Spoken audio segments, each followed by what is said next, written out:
नमस्कार coastal news Odia को स्वागत। आज मुख्य खबर बंगोपसागर में सृष्टि है स्पष्ट चिन्हित लघुचाप क्षेत्र सतर्क रुह 7 जिलावासी। भीषण वर्षा सह 40 किलोमीटर बेगरे बहिब पवन। उपस्थापक शेखर दास। विस्तारित खबर बंगोपसागर में सृष्टि है लघुचाप क्षेत्र 7 जिलावासी को सतर्कता जारी। भीषण वर्षा सह 40 किलोमीटर बेगरे पवन बहिबार संभावना अच्छी। आज सृष्टि हेब घूर्णिबलय आसंता काली लघुचाप प्रबल वर्षा संभावना।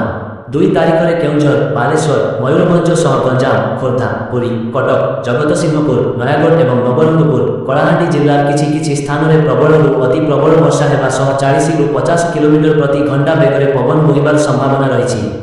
आज एक घूर्णिबलय उत्तर अंडमान सागर अंचल को प्रवेश करिबार संभावना रही।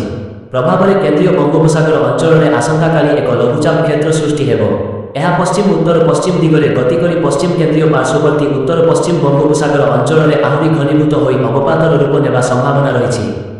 परवर्ती समय में यह पश्चिम उत्तर पश्चिम दिगरे गति करी दक्षिण ओडिशा उत्तर आंध्र प्रदेश उपकूल को 3 तारिख में अतिक्रम करने संभावना थिबा कहिछि पाणीपाग विभाग। देश समेत राज्य में जारी रही वर्षा। पाणीपाग विभाग सूचना अनुसार आज मध्य वर्षा जारी रहिबो।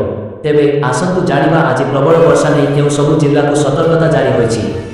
बंगोपसागर में पुणी एक लघुचाप सृष्टि होइछि। मंगलवार अपराह्न में सृष्टि होइथिबा एही लघुचाप को नहीं सूचना देछि आंचलिक पाणीपाग विभाग। लघुचापटी उत्तर पश्चिम दिगरे गति करी क्रमशः घनीभूत हेब एवं अवपातर रूप नेब। अवपात पश्चिम केंद्रीय एवं यह सन्निकट उत्तर पश्चिम बंगोपसागर को अक्टोबर 2 तारिख सकाळु अतिक्रम करिब। सेहीपरि अक्टोबर 3 तारिख सकाळु यह दक्षिण ओडिशा उत्तर आंध्र प्रदेश उपकूल अतिक्रम करिब। पाणीपाग विभाग पक्षर दिया सूचना अनुसार बंगोपसागर केंद्रीय भाग में सृष्टि होइथिबा लघुचाप बुधवार दिन अधिक घनीभूत हो पश्चिम केंद्रीय और उत्तर पश्चिम दिग को गति करिब। आसंता काली यह अवपात में परिणत हेब।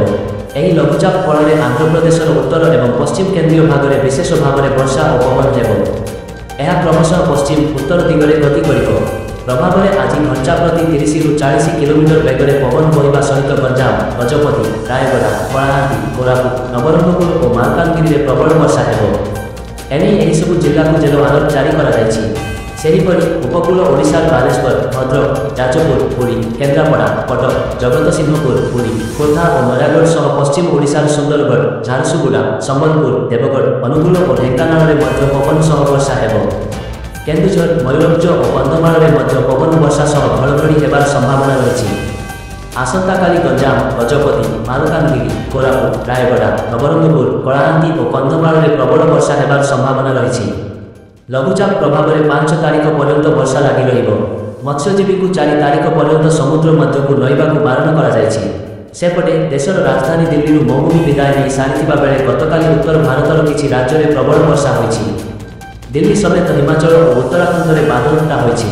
पाणीपाग विभाग अनुसार अक्टोबर 5 जाए राजधानी दिल्ली किछि स्थान में वर्षा नहीं सतर्कता जारी होइथिबा बेले आउ किछि स्थान में पाग मेघुआ रहिब। सेहीपरि उत्तर प्रदेश में गतकाली प्रबल वर्षा होइछि। आज नोएडा गाजियाबाद सह आउ केतेक अंचल में बादलघटा वर्षा हेबार संभावना रही। आसंता 4 तारिख जाए प्रबल वर्षा नहीं सतर्कता जारी रही। बिहार किछि जिला को आज वर्षा नहीं सतर्कता जारी होइथिबा बेले उत्तराखंड और हिमाचल को आसंता 2 दिन बादलघटा वर्षा नहीं अलर्ट जारी होइछि। कोस्टाल न्यूज ओडिया पक्षरु आपण मानकु शुभेच्छा। दयाकरी आमर coastal news Odia YouTube channel को लाइक सब्सक्राइब और शेयर करंतु।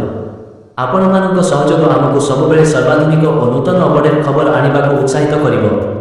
उपकूल समाचार वंदे उत्कल जननी।